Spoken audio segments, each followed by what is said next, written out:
I thought my husband was the safest person in my life. For 31 years, I trusted him with everything: my home, my money, my grief, and the last piece of my father that still belonged to me. Then one rainy Thursday morning, a young bank employee looked at my account, turned pale, lowered her voice, and asked me a question that made my hands go cold. "Mrs. Whitaker, did you know your husband has been moving money out of your father's estate for almost 2 years?" At first, I thought she had made a mistake. I almost laughed, because my husband Richard was not the kind of man people suspected. He was calm, respectable, the kind of man who held doors open, remembered birthdays, and shook hands with everyone at church like he had never told a lie in his life. But then the bank employee slid a printed document across the desk, and there, at the bottom of the page, was my signature. Only I had never signed it. That was the moment I realized my husband had not just betrayed me, he had stolen from the dead. My name is Margaret Whitaker, and until 2 years ago, I believed I had survived the hardest season of my life. My father had passed away after a long illness, leaving me the small white farmhouse where I grew up. It was not fancy. It did not have marble floors or a swimming pool or any of the things people brag about. But to me, it was priceless. That house held every version of me: the little girl who learned to ride a bike in the gravel driveway, the teenager who cried on the porch after her first heartbreak, the young woman who walked out the front door in a wedding dress while my father wiped his eyes and pretended he had dust in them. Before he died, my father made me promise one thing. He held my hand from his hospital bed, looked straight at me, and whispered, "Do not let anyone sell the house unless your heart is ready." I promised him, and I meant it. But grief does strange things to a person. After the funeral, I could barely answer phone calls. Bills piled up unopened, lawyers sent letters I did not understand, insurance forms, tax forms, estate papers, property notices. It all felt like a language written for someone stronger than me. Richard stepped in immediately. He said, "You should not have to deal with this right now. Let me handle the boring parts." At the time, I thought it was love. Looking back, I realized predators do not always arrive looking cruel. Sometimes they arrive carrying folders, making tea, and telling you to rest. For the first few months, Richard handled everything. He drove to the lawyer's office. He spoke with the tax assessor. He paid the property fees from our joint account. He told me the farmhouse needed expensive repairs. The roof was failing. The foundation had cracks. The plumbing was unsafe. Every time I mentioned visiting the house, he would gently discourage me. "You are not ready," he said. "The place will only hurt you." And because I was drowning in sadness, I believed him. Almost a year passed before I went back. It was early spring, the kind of morning my father used to love, when the air smelled like wet soil and cut grass. I drove out alone with a box of flowers in the passenger seat. I wanted to leave them on the porch. I wanted to stand in the kitchen one more time and remember the sound of my father humming while he made coffee. But when I turned onto the road, I slowed down. Then I stopped completely. The farmhouse was gone. Not damaged, not abandoned, gone.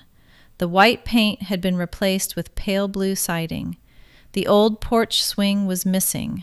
The rose bushes my mother planted 30 years earlier had been ripped out.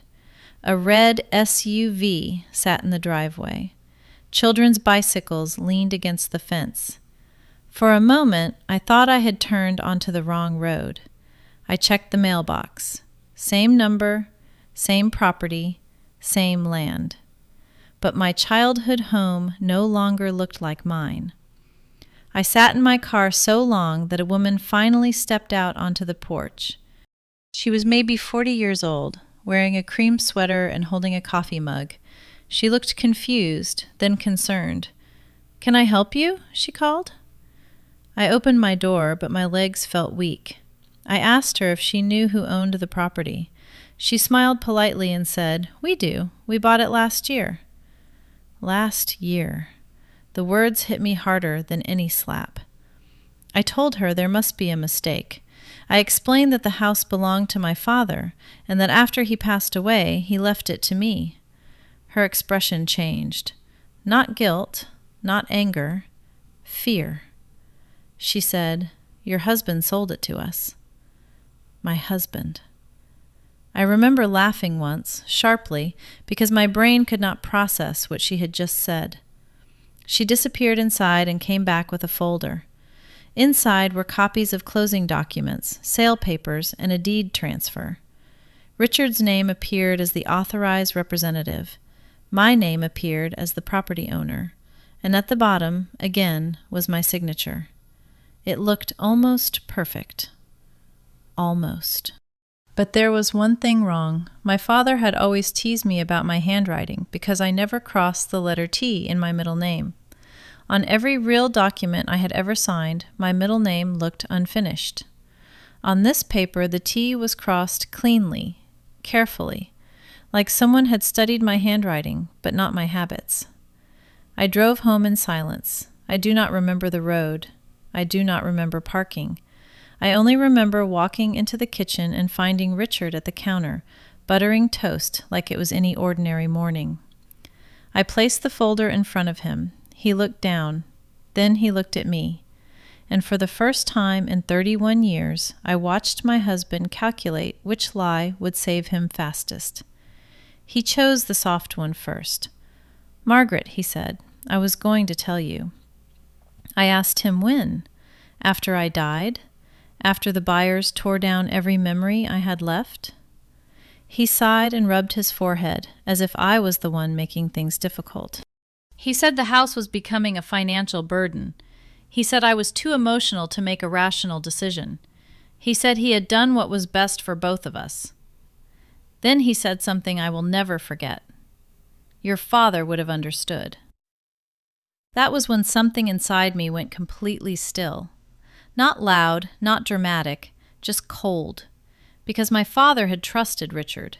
He had called him son. He had sat across from him at Thanksgiving dinners, handed him tools in the garage, laughed at his bad jokes, and believed his daughter was safe. And Richard had waited until the old man was in the ground before stealing the one thing he told me to protect. I asked where the money went. Richard looked away. That was the first real answer he gave me. Over the next 2 weeks, I started asking questions. Quietly, carefully. I called the estate attorney. I requested copies of every document. I went to the county clerk's office. I learned that the sale price had been much higher than Richard told me. He had claimed the farmhouse was nearly worthless. In reality, the land had increased in value because a developer was planning new homes nearby. My father's old little farmhouse had sold for more than $600,000. None of that money had gone into my account. None of it had gone toward repairs, taxes, or our retirement. Instead, the money had been transferred through 3 different accounts. One of them was opened under a company name I had never heard before, Whitaker Property Consulting. I laughed when I saw it. Richard had created a business using our last name to steal from me more professionally. But the worst discovery came from the bank. I had gone in to request old statements. The young employee helping me was named Hannah. She was kind, nervous, and clearly uncomfortable. At first, she kept her voice professional, but the longer she looked at my account history, the more troubled she became. Finally, she asked if I wanted to speak privately. She led me into a small office with glass walls and closed the door. Then she printed a stack of transaction records.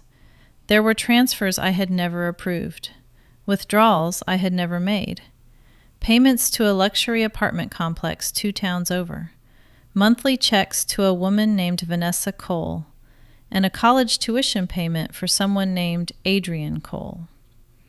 I stared at the papers until the letters blurred. I told Hannah I did not know any Vanessa. I did not know any Adrian. That was when she lowered her voice and asked the question that changed everything. "Mrs. Whitaker, did you know your husband has been moving money out of your father's estate for almost 2 years?" I could not speak. She pointed to one document in particular. It was an authorization form. The bank had accepted it because it carried my signature and Richard's notarized confirmation. There was only one problem. The date on the form was 3 days after my father's funeral. On that day, I had not left my bedroom. My sister had been with me the entire time. I had taken sleeping medication. I could barely stand. I had signed nothing. Hannah looked at me with tears in her eyes and said, "I am not supposed to say this, but you need a lawyer, and you need one today." I left the bank carrying a folder that felt heavier than stone. For the first time, the betrayal was not only emotional, it was criminal. That night, I did not confront Richard. That was the hardest thing I have ever done. He came home whistling. He kissed my forehead. He asked what I wanted for dinner. I smiled. I said soup was fine. And while he watched television in the living room, I sat in the bathroom with the shower running so he would not hear me call my sister. Her name is Elaine. Elaine has never liked Richard. She was polite to him, but never warm. For years, she told me something about him felt polished instead of honest. I always defended him. That night, when I told her what I had found, she did not say, "I told you so." She simply said, "Pack a bag. I am coming." She arrived 40 minutes later. We waited until Richard fell asleep. Then we went into his home office. I knew the drawers would be locked. Elaine brought a screwdriver. My sister has always been more practical than spiritual. Inside the bottom drawer, behind old tax folders, we found a black notebook. Richard's handwriting filled every page. Names, dates, amounts, account numbers, property addresses. He had kept records of everything. Not because he felt guilty, because he was proud of being organized.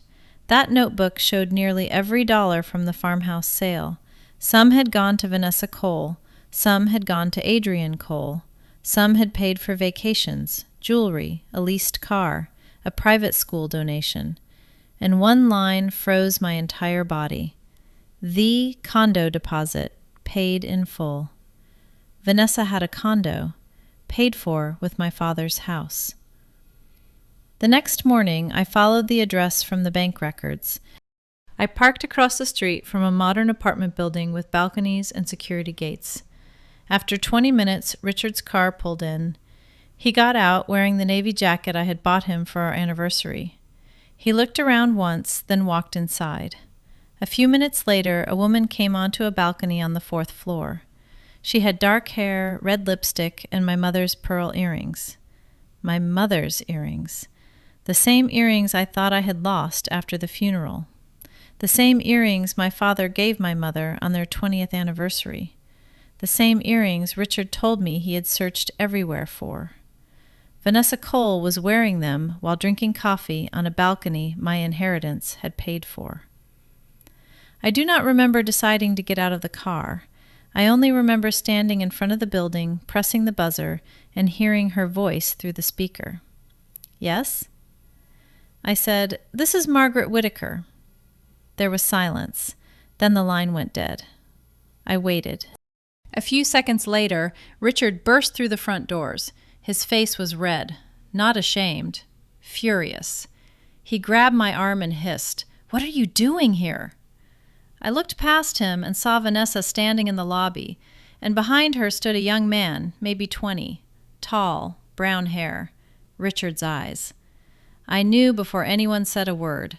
Adrian Cole was not just some college student. He was Richard's son. For 20 years, my husband had maintained another life. Not a careless affair, not a mistake.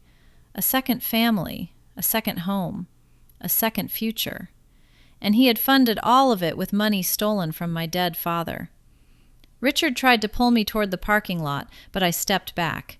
Vanessa stared at me like I was an inconvenience, not a victim, not a wife, an obstacle. She said, "Richard told me you were separated." Separated. I almost laughed again, because that is what liars do. They do not just betray one person. They build a whole world where everyone is misinformed enough to play their part. I asked Vanessa if she knew he sold my father's house. She looked confused, then defensive, then afraid. Richard snapped at me to stop talking. That was when Adrian spoke. He said, "Dad, what is she talking about?" Dad. The word landed between us like broken glass. Richard closed his eyes. For 1 second, the mask slipped. Not because he had hurt me, not because he had dishonored my father, but because his 2 lives had touched in a place he could not control. I went home that day and changed the locks. Richard pounded on the door for almost an hour that evening. He begged, then he threatened, then he cried, then he said I was ruining everything. I remember standing on the other side of the door, listening to the man I had loved for 3 decades explain why my silence was necessary for his comfort. He said Vanessa would lose the condo. Adrian might have to leave school. People at church would talk. His business reputation would suffer. Not once did he mention my father. Not once did he ask what it felt like to stand in front of a house that no longer belonged to me. That was when I understood something painful. Richard did not think he had destroyed my life. He thought I had discovered his. The legal process began the following week. My attorney was a quiet woman named Patricia Bell, and she had the kind of calm that made dangerous people nervous. She reviewed the documents for less than an hour before saying, "Your husband is in serious trouble." There were forged signatures, improper notarizations, suspicious transfers, misuse of estate funds, possible fraud.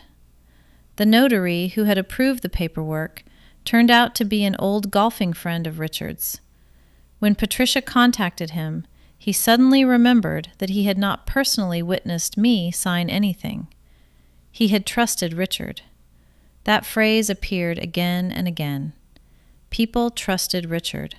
The bank trusted Richard. The notary trusted Richard. The buyers trusted Richard. I had trusted Richard, and he had used that trust like a master key. As the investigation widened, the truth became uglier. Richard had not acted out of panic. He had planned everything. He had created the consulting company months before my father died. He had researched property values. He had contacted buyers privately. He had moved my mail so I would not see county notices. He had even changed the password to my email under the excuse of protecting me from spam. Every small act of help had been part of a larger cage. When Patricia showed me the timeline, I felt physically sick, because betrayal hurts twice. First when you discover what happened, and then again when you realize how long you were being prepared for it. News spread quietly at first, then quickly. Richard was asked to step down from the charity board where he had served for 12 years. The church finance committee suspended him. His business partners requested an audit. Vanessa tried to distance herself from him, claiming she knew nothing about the money. Maybe that was true.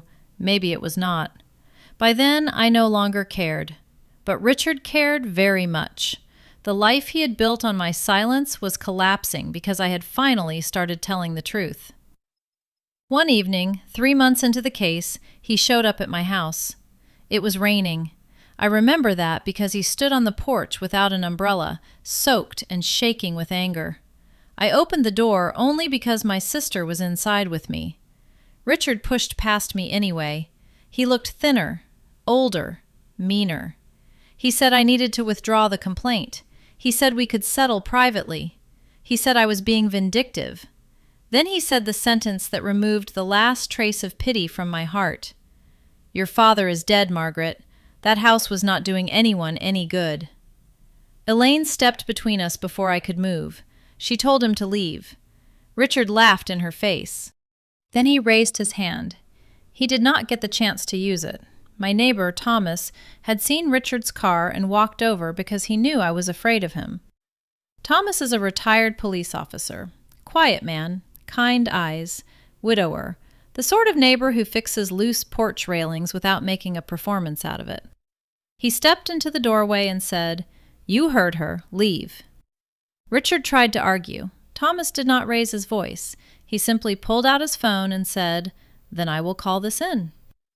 Richard left, but not before turning back to me and saying, "You will regret humiliating me." The strange thing is, I did not regret it. I had spent 31 years protecting his image without knowing it. I had smiled beside him at dinners, sat beside him in church, praised him to friends, defended him to my sister, comforted him when he complained about stress from the very lies he was choosing to live. If truth humiliated him, then the humiliation belonged to him, not to me. The court hearing took place 8 months after I first went to the bank. By then, Richard had lost weight, clients, and most of his confidence. Vanessa did not sit beside him. Adrian did not either. From what I later heard, Adrian had stopped speaking to him after learning where his tuition money came from. That was one of the few parts that made me sad. The boy had not chosen any of this. Children never choose the sins they inherit, but they still have to stand in the wreckage.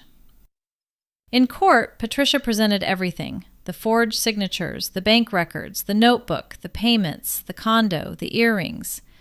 When she placed a photograph of Vanessa wearing my mother's pearls into evidence, Richard finally looked down, not because he was ashamed, because everyone else was looking at him.